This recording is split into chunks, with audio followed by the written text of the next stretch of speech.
Hi there, and welcome to the Skylight Books author reading series. If you'd like to learn more about us and our many upcoming author events, please visit skylightbooks.com, where you can browse our inventory, buy books, and join our Friends with Benefits Club. You can also follow us on Twitter, Tumblr, and Facebook. To speak to a real live bookseller like me, please call 323-660-1175. Thanks for your support, and enjoy. Hi, everyone. Thank you so much for having me here today. Hi, friends. I have friends in the audience and other people that I don't know. So I'm very happy you guys are here. And, well, thank you so much to Skylights for inviting me. When I first arrived in Los Angeles, this was the first independent bookstore that I was able to travel around. And I wanted to move to Los Feliz just to have this as my neighborhood bookstore. And also, it's, to me, special to be here today, in these times, in this week, because we are a few days away from our midterm election, which, you know, is going to be important. Mother Jones has in its cover the most important election in the U.S. I don't know if this is the most important, but certainly we have to pay attention on what are we doing as a country in the next weeks. And also, I don't know if, okay, and also, I don't know, oh, okay, yeah, that's better. And also, I don't know if you have heard what's happening right now while we're speaking in the southern border of Mexico. A group of migrants, a caravan of migrants trying to cross the border from Guatemala to Mexico, aiming some of them to cross Mexico and come to the U.S. So it's been a couple of days full of images of people who are fleeing their countries to arrive in other place, and people from those places saying, we don't want you here. And that happens if you are in Guatemala and people are coming from Honduras, or you are in Mexico and people are coming from Guatemala, or if you are in the US and people are coming from Honduras, Guatemala, and Mexico. But the thing is that this is happening also. If you go to Europe and you see people coming from Africa or from the Eastern Europe countries that have conflict right now, and this is happening also if you go to South America, and you will see people from Haiti traveling, aiming to stay in Chile. I mean, this is something that is happening around the world. And I feel that for some reason, we have thought for a very long time that only the US has this kind of problem. I'm going to make a parenthesis here. We don't even ask ourselves if this is a problem or not. We directly label that as a problem. We have to fix the immigration problem. Well, that's a bad start. If we don't start seeing immigration as an opportunity instead of a problem, I don't think we're going to do things right. So for all of this, I'm very happy to have this book published at this moment. I started working on it in 2013, right after I finished my first book, Dreamers. I was super tired. I didn't want to know anything about writing a book. And then a couple of weeks before Dreamers was published, a friend of mine came to my house and told me, I have the story for your next book. And I was like, that's not gonna happen. Well, that happened. The next month, I traveled with him to El Paso. El Paso, who is a city who has a border with Ciudad Juárez in Mexico. And that region of El Paso Juárez has been interesting for people who follow immigration and binational and bicultural relations for a very long time. It was the first point where the relationship between Mexico and the U.S. in the modern times started. That was the point where the train crossed. That was the point where merchandise crossed. So it's been a long history on that area about people coming and going from and to the U.S. and Mexico. In recent years, violence has been very strong in Mexico, and especially in that area of El Paso Juarez for many reasons, but the main is that that's the corridor where drug dealers and other criminal groups operate. So, well, there's a lot of corruption, there's a lot of crime, and there's a lot of complicity from the government in Mexico. When I went there, I realized that there were a lot of stories untold. My colleagues in Mexico, I'm from Mexico City, and I worked there as a journalist for almost 10 years, and I still have many friends who are journalists there as well. And my colleagues in Mexico usually cover immigration this way. Right now, there's a group of people from Honduras trying to get into Mexico. Some already did. Then they're going to cross the country, so people are going to follow those stories. Journalists are going to follow those stories. I'm pretty sure that you have heard about the Beast, this train that comes from Central America, crossing through Mexico to finish in the border with the U.S. Well, we have seen and heard an imaginable number of reports about the Beast and how the people gets in the train and how people get off the train and how people is feeding the train, but only 18% of people coming from Central America travels in that train. So I see that journalists tend to follow the stories that are more spectacular, that are more visually interesting, and where you can easily create an image like the Beast that will be easy to sell. After that, if the person arrives next to the U.S. border, or if someone in Mexico also arrives next to the U.S. border, they cover their story, and their story has 3 possible endings. The person was detained and deported. The person was killed or dead, and the person arrived safely. But that's the end. In the 3 cases, that's the end of the story. In the case of those who arrived safely and start living in the U.S., we don't see a follow-up, nor from people in Mexico, not from journalists in the U.S. We don't know. Some journalists do that. Here's Pilar Marrero. Many of you know her, and she's one of those that follow those stories after people arrive here. And I learned very much about it following Pilar. But most of the journalism that we see here has something to do with the train, with the wall, with the river, with someone hidden in the trunk of a car. And that's it. That's what we know. If the person is not detained, if the person is not killed, what happened to them? What happened the next day, the very next day? Where did they sleep? Where did they eat? Did they have money? Did they speak the language? Did they have children? What happens 1 month later? Were they able to get a job, to get a house? If they don't have documents, how are they working? Are they getting paid? What happens if they got sick?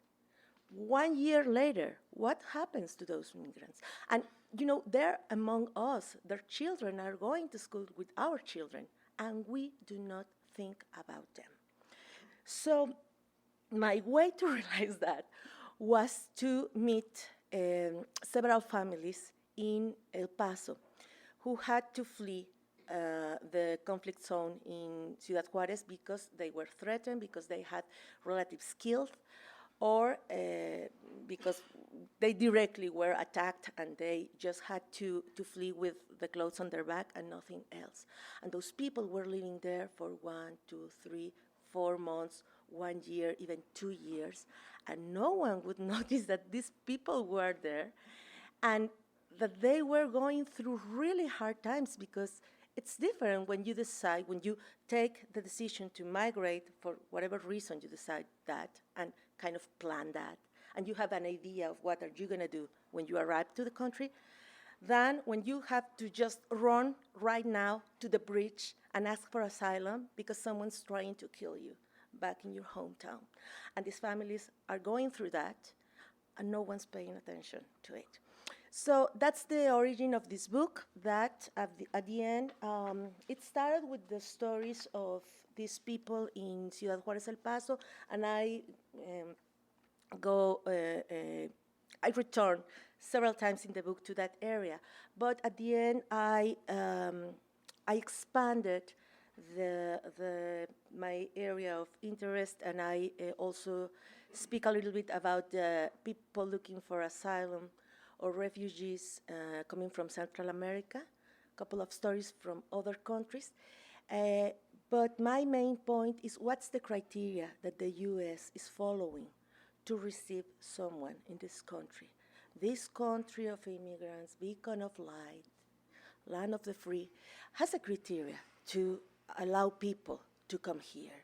You can have a murder threat in your country, and you can have evidence that you have been threatened and you have to flee your country because you are in risk to lose your life. And you can come to the border, present yourself in a port of entry in the US and say, I'm fearing for my life and I'm asking for asylum. With the same amount or kind of evidence, right now while we are speaking, if you're coming from Venezuela, you will have among 70 and 75% of chances to get the asylum, to be granted asylum. If you are coming from Honduras, you're going to have between 12 and 14% chances to be allowed to stay under asylum. If you are coming from Mexico, you have 2% chances to be granted asylum. Why do you think is this? I mean, if you can prove that someone killed your brother and told you you're next, if you're coming from countries where the government, it's been, let's say, not working well, but sometimes they're even in complicity with the criminal groups, what's the difference? And the difference I found is that we allow people to stay here not on social justice or human rights grounds, but on political grounds. If we are not friends with the Venezuelan regime, we receive those people, and with that we are making a political statement that these people are living under a regime that shouldn't be working like that. But if we receive people coming from Mexico that are denouncing that they have no a democratic environment, a safe environment to keep living there, we are saying the same, and we have trade agreements with Mexico, we have a lot of interests, so we cannot publicly say Mexico is not a democracy. So you have to you have to close the opportunity for those people to get asylum. And that's the criteria. So I explored that in the book. I use a few examples. You're familiar with them, the case of Cuba and Haiti, Dominican Republic. Among the same time, you had people fleeing from those countries to the US, and we know that there was an exception for one of the countries and not for the others. And, well, basically that's the way we have been applying the international humanitarian regulations in the country. I'm going to read a couple of pages of chapter 6. And I chose this because sometimes we see that people come here asking for asylum, but we don't know what happens next. And besides applying political criteria to grant asylum, what we are doing in the US is keeping those people who come here asking for help to save their lives. We're keeping them in detention centers for a very long time, just while they have the chance to meet a judge to present their cases. It's people that has not committed a crime. It's people that was not detained. They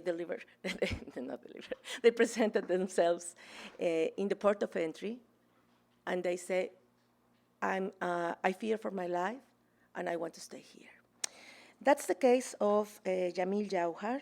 This is a man, when I spoke to him, he was 44. He's originally from Mexico. He came undocumented to the US when he was 19. Here he met Claudia, his wife. She's from Mexico as well, and she came when she was 13. Both of them are in their 40s right now. They met in Kansas, they got married, and they had a child. And when their children was 5 years old, Yamil was arrested and deported. And Claudia took the decision to go to Mexico with him so her son can be with his parent. This was in 2011, and it was the worst moment to do that because it was when the criminal groups in Mexico were very active. And Yamil got kidnapped once. They had a business. They got threatened in the business. Their son was bullied in the school. And at the end, they decided that they had to come back to the U.S. They presented themselves with all the evidence of the crimes that they were victim during their stay in Mexico, and they asked for asylum. Claudia was detained for 3 weeks, and then she was released while she hasn't had yet the appointment with the judge, but meanwhile she can wait outside the detention center, and their son is a citizen. But Yamil presented himself 1 month later, and I'm going to read a little bit of what happened when I visited him in the Eloy Detention Center in Arizona. This is from Chapter 6, Giving Up Freedom to Save Your Life. The Eloy Detention Center is surrounded by 3 rows of electrified fence with barbed wire at the top. Other road leads to a parking lot some distance from the entrance. When I get out of the car, I walk over the lot covered in pebbles, feeling oddly vulnerable without the objects I usually carry with me. No one can enter the detention center with a handbag, cell phone, keys, cash, sunglasses, nor a belt, any jewelry, an overcoat, or wearing a low-cut top. I cannot refer to the detention center as a jail, prison, correctional facility, or penal institution. The people held there have not been put on trial or sentenced, so according to the law, they cannot be detained under prison-like conditions. The waiting room is an irregular polygon devoid of chairs, tables, any adornment, or comfort of any sort. The space can hold up to 30 people. A man hands out numbers to each visitor. Visiting hours begin at 8 o'clock in the morning. It's 8:40, and I'm number 52. The number of children in the room surprises me. They're dressed up as if they were going to a party, and they try to have fun in a space where there is no room for games. There's not even a chair. They talk to each other in English, but the adults who accompany them speak in Spanish. A man comes over to me and asks for my help filling in the form. In the space marked as name of detainee, he writes his brother's name. Where it says name of visitor, he writes his own. In the space marked name of minor visitor, he writes the same name as the detainee. He's my nephew, my brother's son. He's 4 years old. He came to visit his dad. They have the same name. The minutes tick by and no new numbers are called, and since we are all stuck there waiting in the same room, we begin to talk to each other to pass the time. Janet, who is number 59, just got in a few hours from Dallas, along with her 13-year-old daughter, because just the day before they got a phone call, Janet's mother, who had crossed the border undocumented in Tijuana, was detained, taken into custody, and transferred to Eloy. She was detained in Tijuana, and she was transferred to this detention center in Arizona. So family from San Diego had to travel to Arizona to be able to get in touch with her. This was the easy part, the easy way, because sometimes people are detained in Tijuana or San Diego, in this coast, and they get transferred to Texas. So family or relatives who want to help the person who is detained have to travel that distance and, of course, spend an amount of money just to keep up on the process. Janet does not speak English.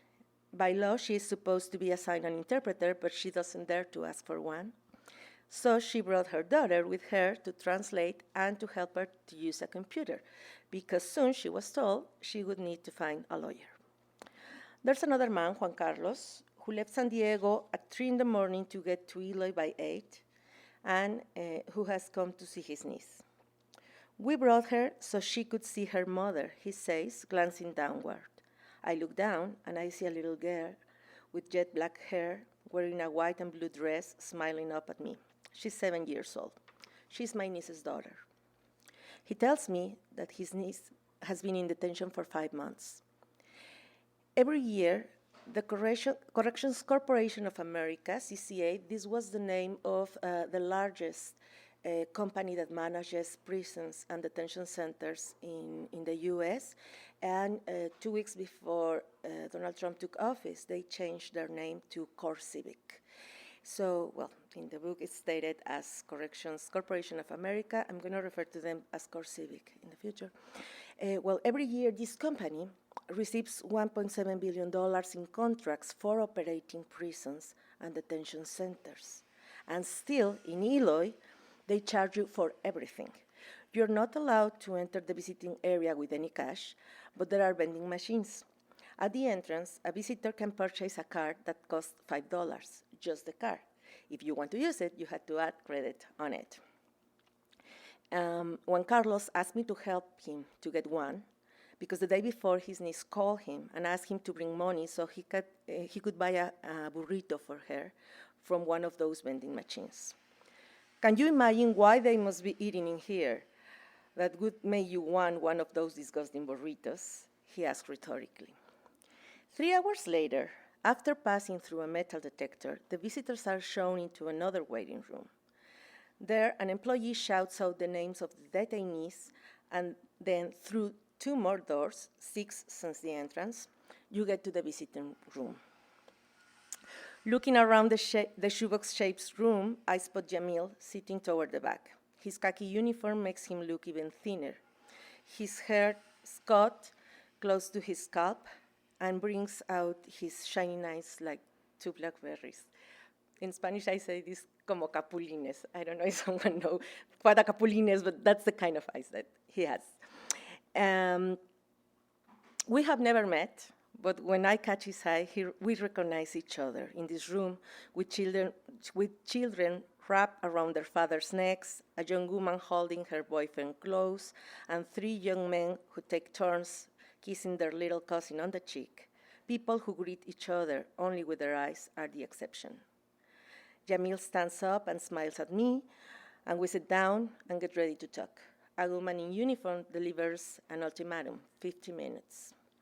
Yamil invites me to sit down at one of the tables. He warns me that we cannot sit on the same side of the table. We have to sit across from each other. Yamil tells me bits and pieces about his life, and at times he seems relaxed, but at some moments he seems to be trying to look strong. He has lost weight since he's been here, but he says he's in excellent physical condition. He tells me what a normal day there is like. He gets up, plays soccer, takes a shower, plays some chess or dominoes. Sometimes he helps out in the library. Sometimes he helps in the kitchen. That routine only changes if you get punished. In that case, a detainee is taken to the hole, a solitary confinement cell with no windows, where they are only taken out in handcuffs for a half hour per day.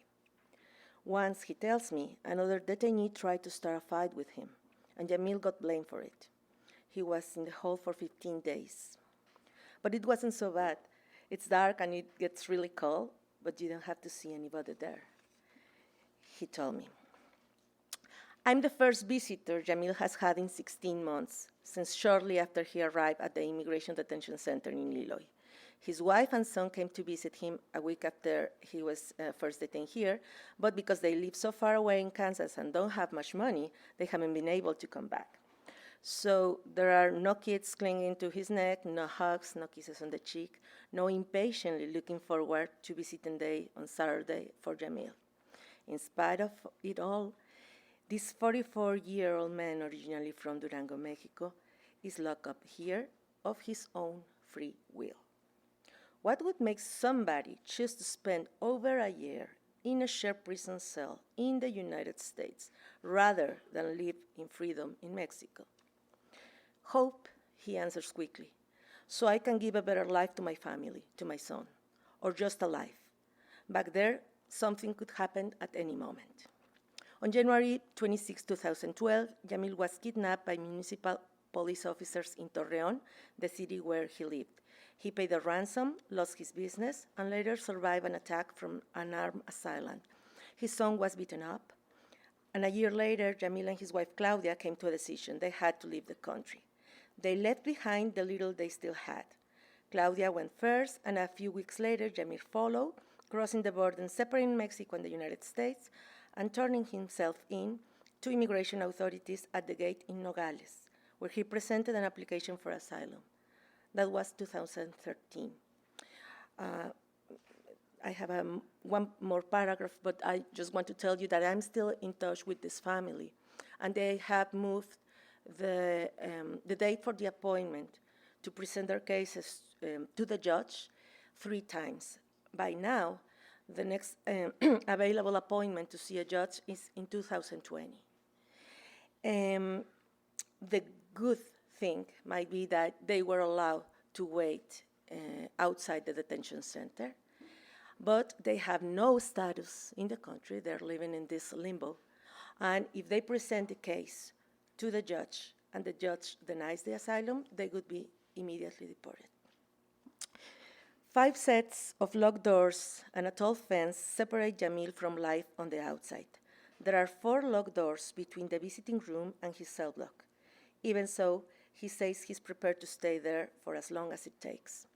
You get used to everything once you're here, he says.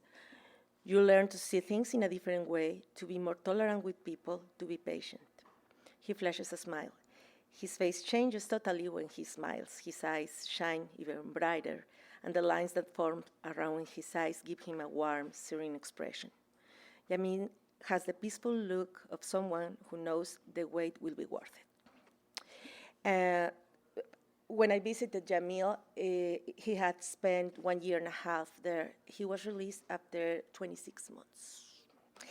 And for every day people like Yamil spend in that detention center, the company that manages the detention center earns between $180 and $245 per detainee per day. And guess who's paying for that? We are. There's a budget that is approved every year in the Senate that is earmarked for these companies, GEO and CoreCivic. And, that's the way we are operating, opening our arms to people who are looking for asylum, looking to save their lives in this country. I decided that I wanted to choose, and here are people who have written books, to choose the right title for your book.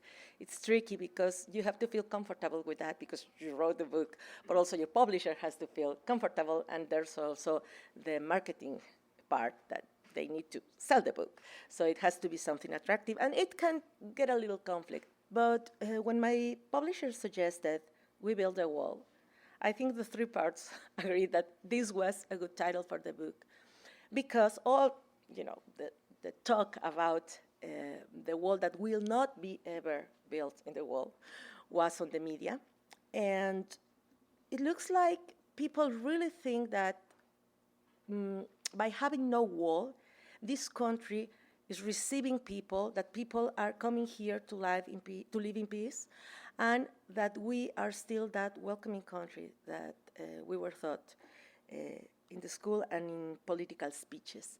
We have already built a wall based on bureaucratic processes, in political and economic criteria, and of course, in election cycles.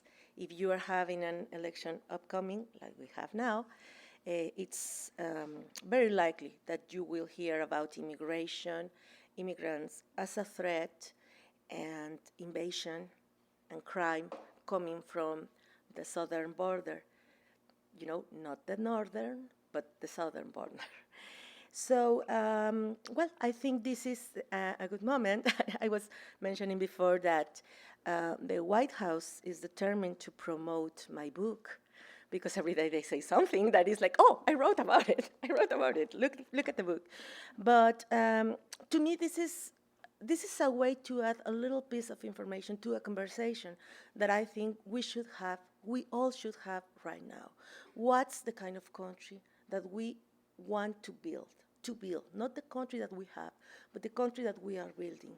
Because with every decision that we are making in immigration policies, in social policies, in social services legislation, we are building a new country.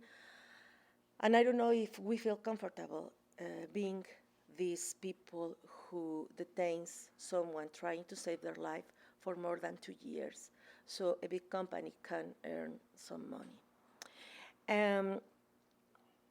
The midterms are approaching, and sometimes when I speak in California, I feel that I'm preaching to the choir, because it's very likely that this blue state will stay blue for a while. But I always mention it's important to understand what is happening, what's going on. Not only to say that we have this liberal or progressive way to understand politics and the country, but to understand what is happening in order to be able to explain that to other people.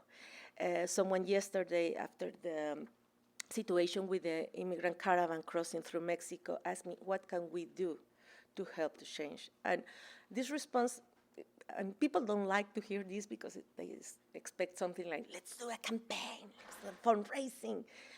Talk to another person. If you are well informed and you share this information with another person, and if that person is in another state, in a red state, that's even better, share that information, and that person will decide. Maybe after you say, there's a company earning money, there's a government doing this, that person will say, okay, but still I want a wall. Okay, you did your part, giving information.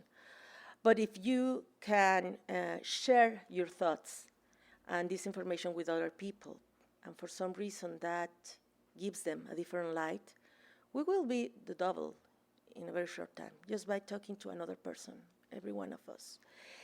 So I'm going to leave it here. I want to hear from you because I've talked a lot. So I don't know if you have comments, questions, concerns. How much was that fee that those companies earned? 100, 200? It's between 180 something and 245. It depends on the company, on the detention center, and they earn more with children than with, of course, it's more expensive to have facilities for children than with adults. But in the case of children, they're supposed not to be literally in detention. That's a different criteria. But those are the numbers.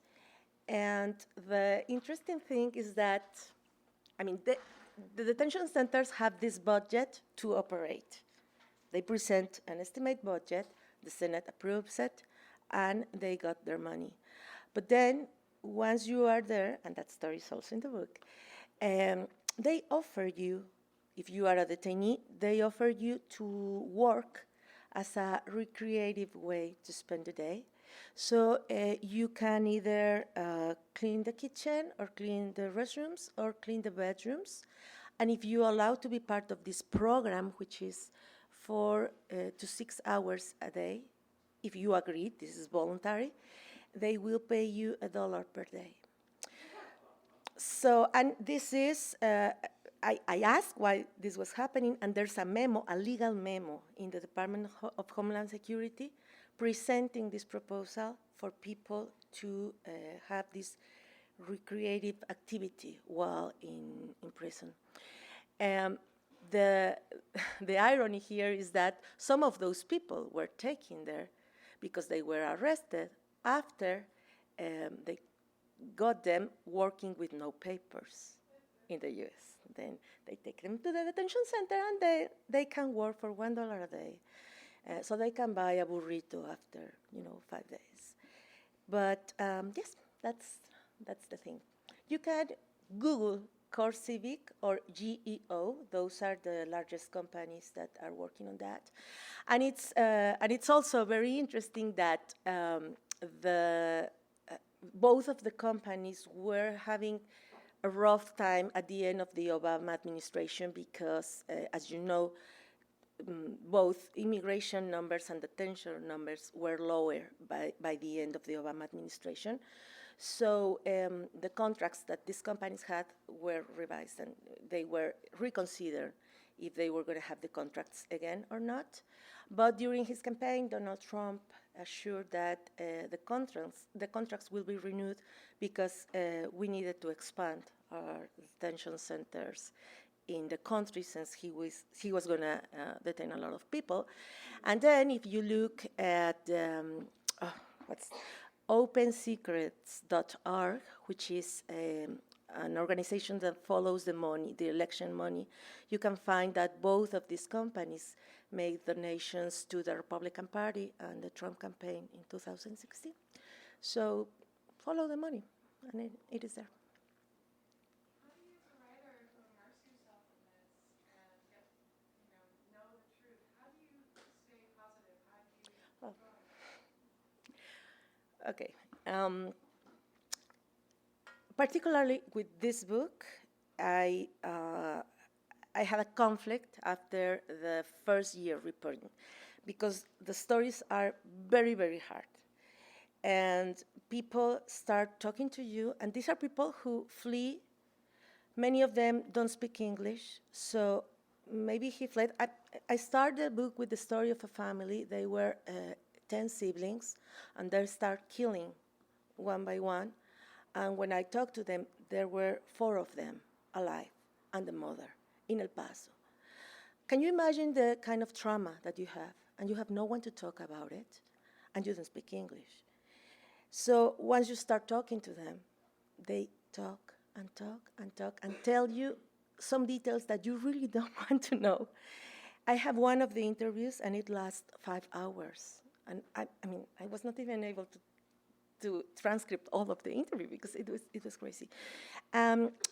When I started working for La Opinión, I worked there for 7 years. La Opinión is the largest Spanish language newspaper in the country.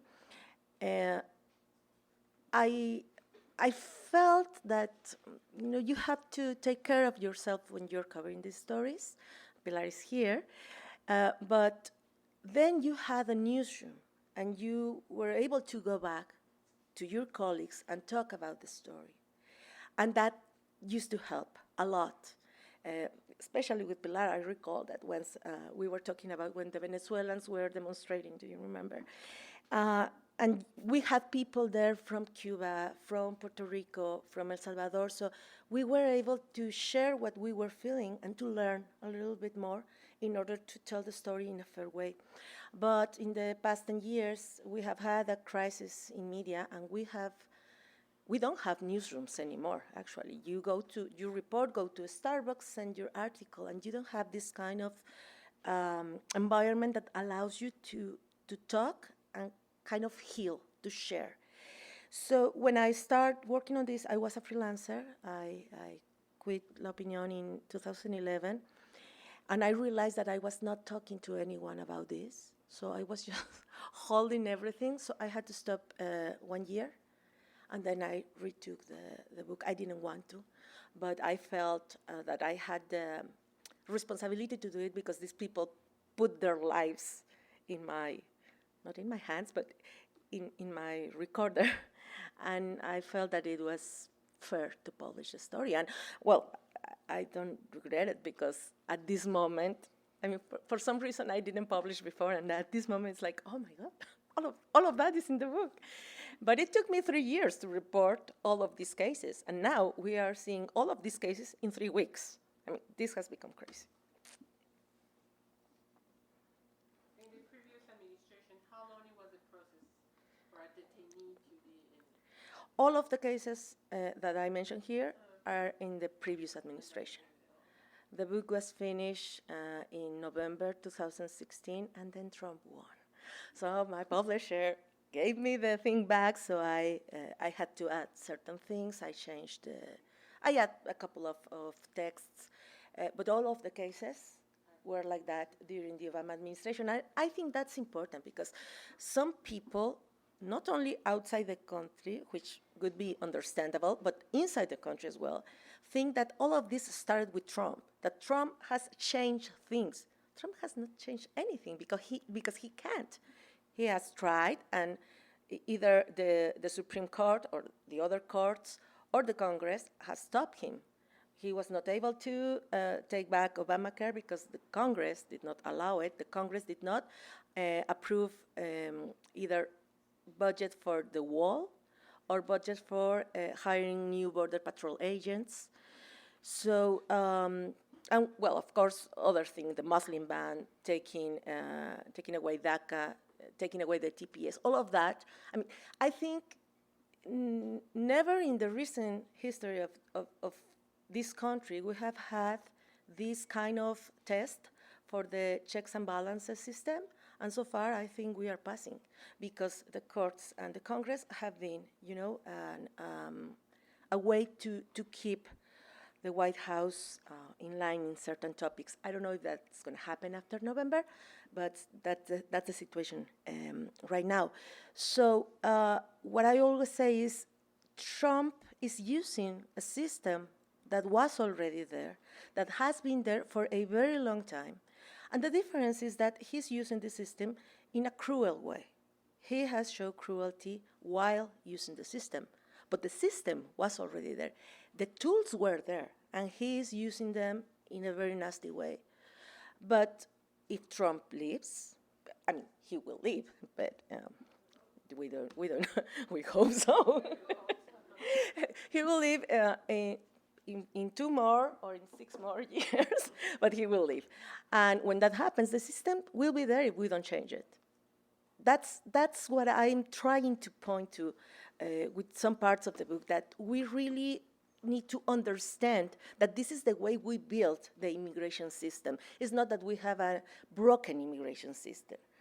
It was born broke, and I think it was on purpose, and I think that's because it serves the political and the economic interests in the country. But this private prisons start with Bush, or it was before? It was, I don't have clear the presidents, but it's at the end of the 90s. So who was president? Clinton. It started, well, yes, it started with Clinton. And then, but, the largest contracts were renewed by the Obama administration. And at some point, there was full house in all of the detention centers during the Obama administration. And it's understandable because There's more detention centers now, or when Obama was on? there are more detention centers. I'm sorry. There are the same detention centers now because we don't have budget approved for new detention centers, but we have more detainees. And that's why we are seeing the tents.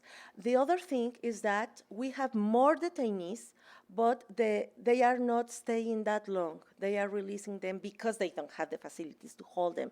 So what we are seeing is that Donald Trump has not done the amount of deportations that Obama did, not at all. But he has increased the detentions, and he has increased the detentions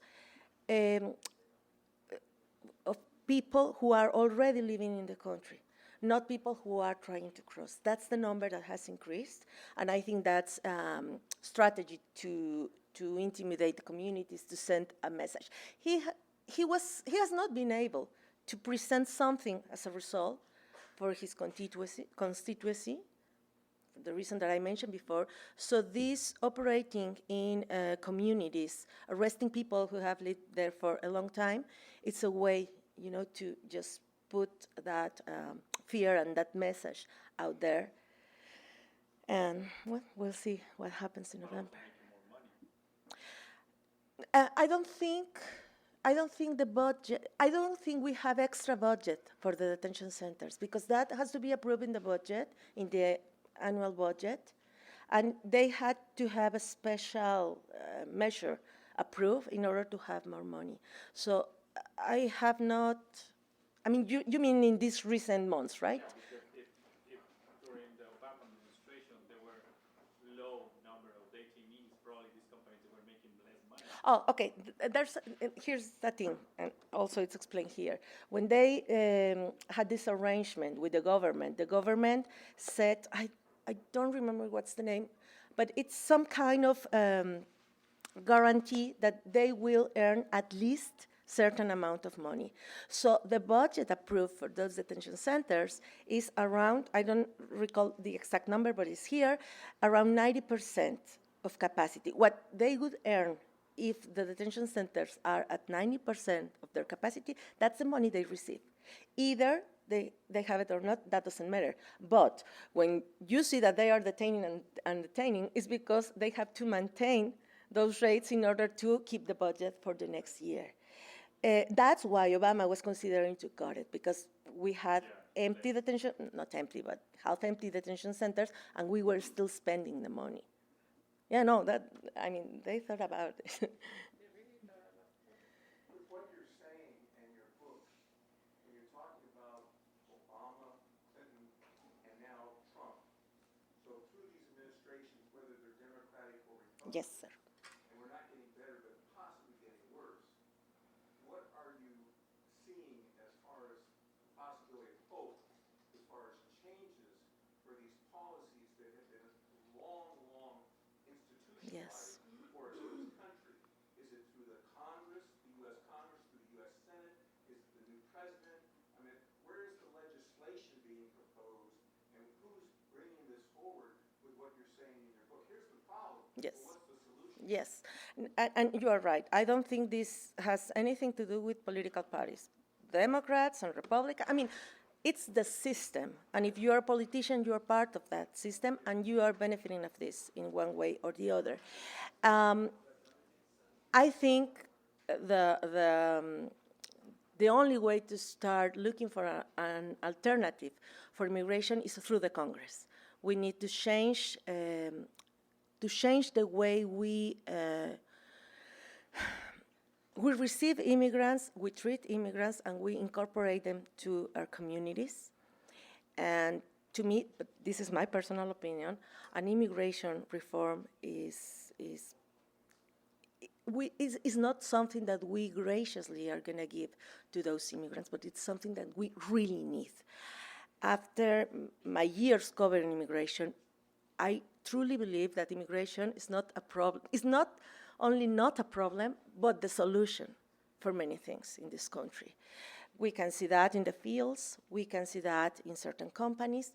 If you see the generation of dreamers, these undocumented youth that arrived in the country when they were very little and now are in their 20s or their 30s, and despite all obstacles, they were able to graduate, they are working, they are creating companies, they're bilingual, they're bicultural, they're binational. I mean, we have an asset there, and we have invested a lot in them because they went to school here, so, our taxes paid for that. I don't want those kids back in Mexico or El Salvador or wherever. I want them here because we already spend money on them. So I think this has definitely to pass through the Congress. I think an immigration reform will do it, but also we need to change the way and the rules that we are applying in the border. Because if we have an immigration reform, but tomorrow we still have people coming inside a trunk to the country, we are just repeating the pattern. We want to have the human rights of immigrants respected, but that doesn't mean that we want undocumented immigration. I mean, I don't think anyone wants or agrees that it's nice for someone to cross the border with no documents and living here that way. So we need to adjust both parts. We need to adjust the legal part, and that's the Congress that has to take care of that. But we also have to change the way the border is working, the rules, the whole Homeland Security system, because we have been seeing immigration as a political and economic issue instead of a human rights and social justice issue. And that has been our problem. Talk to your Congress member. Yes. Over the last couple of days, I've been looking at my friends' comments on Facebook and Twitter Oh, God. and all that, and I've been having this really serious heartburn because people are going, oh,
getting informed, but this is just makes me crazy. Yes. That people are so badly informed, and those people vote.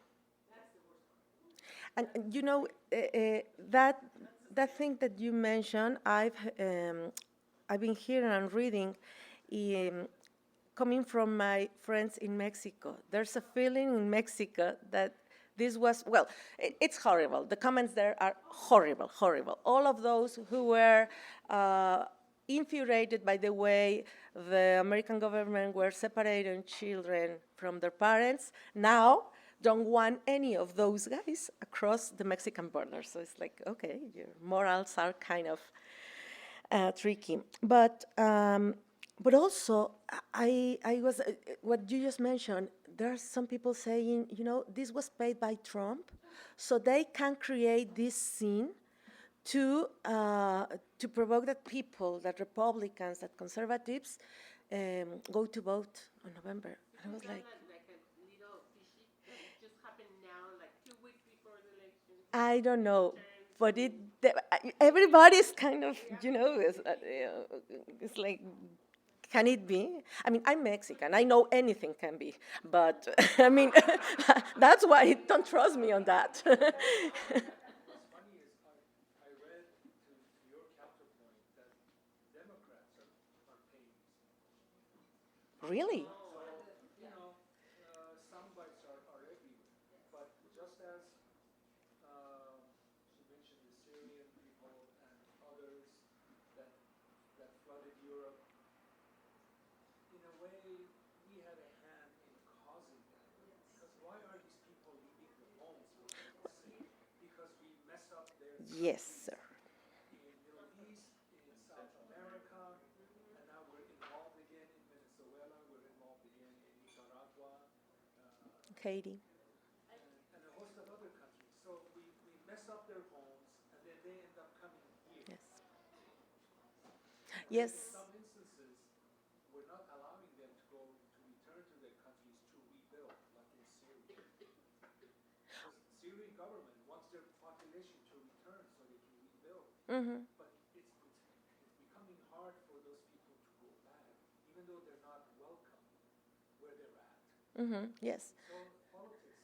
But if you create a mess, at least you have to invest to fix it if you don't want those people here. But yes, yeah, absolutely. I mean, I'm convinced that having 11 million people working here, it represents a benefit for someone. And of course, it's not us. Otherwise, it wouldn't be happening. No, just to remind ourselves that the dictator in Syria crossed the line that Obama said that when he crossed, he would take action, which was attacking his own people with chemical weapons. Mm-hmm. And Obama said, I will take action. And then he said, oh, you will not. So, like that, yes, we as a government have, well, we have, you know, blood on our hands. And the positive thing that I want to say about your book and about your previous book, Dreamers, is that the way that you write about you make people become humans, and you make us feel like they feel, and you make us also cry a little bit because of Sorry. But I think it is necessary, and I wish someone would write one of your books and talk to us about what is happening in Syria. Because if a 4-year-old boy drowning in the Mediterranean Sea was unable to do that to us, then like we still need Yes. that kind of literature in our lives. So thank you for writing this, and you know, like I can't wait to read it, and I will. I'll have a reader. And that's why I also think that we have to talk more to other people, to people who think different, not only on Facebook, but in person. I mean, just pick one person that you know thinks different or lacks information, because in my experience, of course, there are people that are racist and anti-immigrant, and you can say anything. I mean, they're the way they are. But most people don't have much information. and they are making their minds just in certain, narrative that we have in the media. Once you explain to them, for example, that when they say, get in the line, and you explain that Guatemala, Honduras, El Salvador, and Mexico don't have a program of visa lottery like the other countries. I mean, they say, why don't they go to the consulate and apply for a visa? Well, there's no program like that. They cannot do that. The United States do not allow them to apply for that program. You tell them, get in the line, there's no line for them. There's really no, oh, do you mean that they cannot go to no, they can't. Well, I blame Obama for that. The reason is that visa lottery was created in order to maintain the melting pot principle, the diversity of the country. So every year, a certain amount of people from different areas can come to live here so we can maintain our diversity. In the case of these countries that I mentioned, we are a lot here, so we do not need a special program to keep numbers up because they are already very high. Well, and doesn't that maintaining that melting pot kind of belie what you said earlier about how, we take X amount, like you have a better chance from this country that we have this deal with rather than this country that we have that deal with? Well, it would be great if that criteria was cultural, because the melting pot means that you bring your culture and you learn about ours, and we create something new out of the best of them. But for asylum, the criteria is purely political and economic and sometimes electoral. So, I mean, it's the opposite, completely the opposite. Oh, yeah, oh, sure. Yes. I'm very excited to see your book. Oh, thank you. And I'm very excited to hear your conversation. I'm a Democrat, longtime Democrat. Worked with the Kennedy family for years. I was a nominee for Congress in Orange County against Dana Rohrabacher. The first campaign, we spent $250,000, $250,000. The second campaign, they wanted me to run. The men in the black suits came in, offered me $2.5 million to run a second time. I said, who are you, gentlemen? I didn't know who they were. And I declined running the second time. So what you pointed out, what I noticed by many trips to Washington and being with the Kennedys and being close to Senator Kennedy, Ted Kennedy, and being in the House of Chairman Emeritus Tom Watson, IBM, and hearing about whether Teddy was going to run again for president. And here's Watson, and we're talking about this presidential race. Teddy's saying he's not going to run. So I see the corruption in the Congress, and I see the corruption on both sides of the aisle, Yeah. and it's follow the money. So when people get in this debate, whether it's the religious ism or the political ism, I say ism, ism, ism. You're fighting these isms, and there's the issues, Yes. and they're not addressing the issues. Yes. And these political parties have been bought. I see both sides of the aisle now in the Congress. They're being contributed by the same special interests. So you have the elite class, middle class being wiped out, and the poverty class increasing. We can't afford housing at all in this nation, and especially in California. So how we solve this problem? You have pointed well to the problem, but the mouthpieces that we need, the men and women of integrity, I'm so happy to see women running for office. I want more Yes. women in power, whether it's mayor, governor, Congress. But that Congress, the corruption is so great, I just am blown away with what can be done in the solution.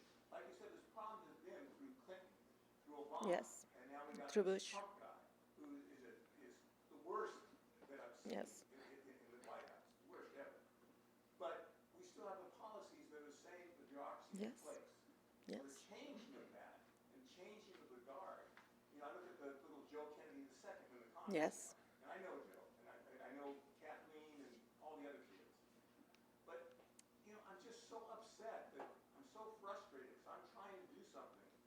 And I try to put whatever I can in place with these people. But you have identified certainly the problem, and now it's education to get it out there amongst us, the masses.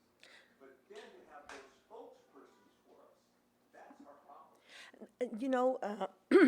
And of course, these this is related to me as well, but the other part is that we have to start acknowledging the journalism that are following the money, that are doing the stories, that are shedding light on this, because this happens in many countries, but I've lived in the US for 15 years, and I found that here mainstream is everything. If New York Times say that, if Washington Post say that, then it happened. I worked for what they call ethnic media here in Los Angeles for 7 years, and most of us were immigrants ourselves, and we were working very close to the immigrant communities, to the minorities, and we knew about the things, and we wrote about it, and no mainstream media would take those stories to work more on those, even when they had the resources to do it, because, you are not in that circle, but that was 15 years ago. Now we have independent media. We have podcasts. We have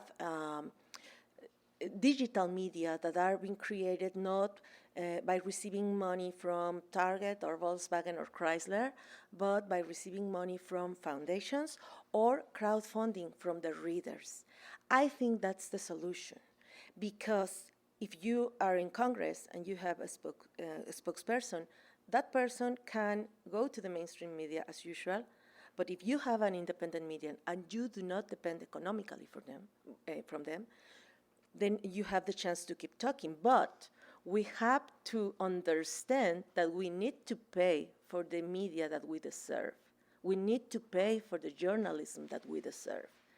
Just like you pay for your beer and your cigarettes, $5 a month for a website that are working in trying to tell these kind of stories.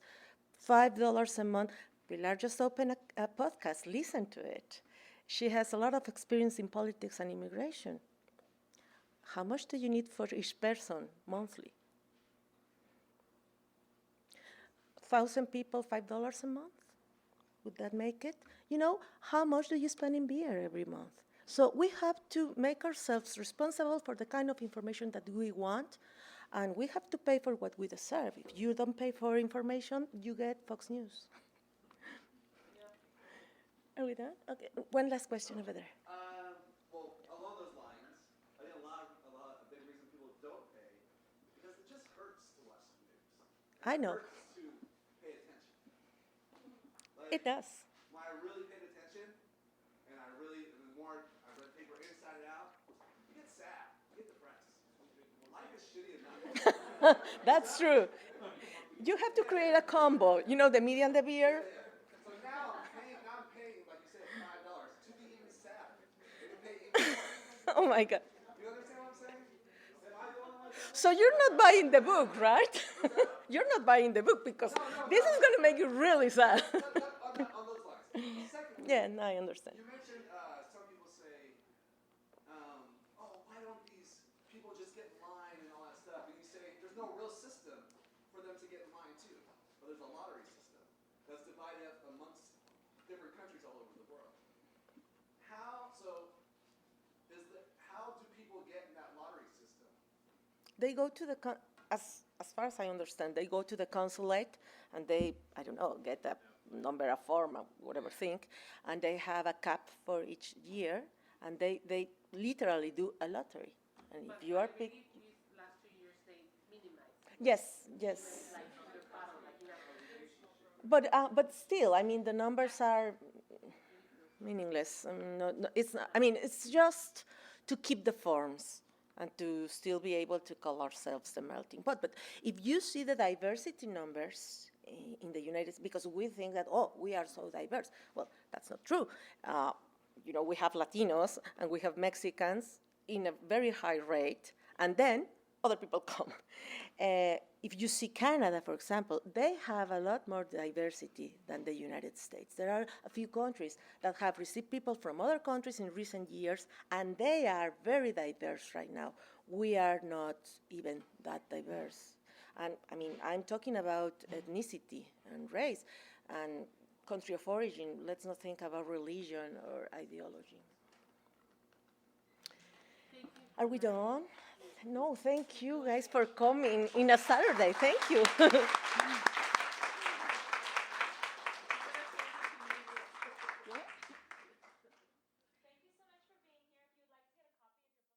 You've been listening to the Skylight Books author reading series. Don't forget, you can listen to this and all of our other great podcasts at skylightbooks.com. Thanks again for stopping by, and we hope to see you soon.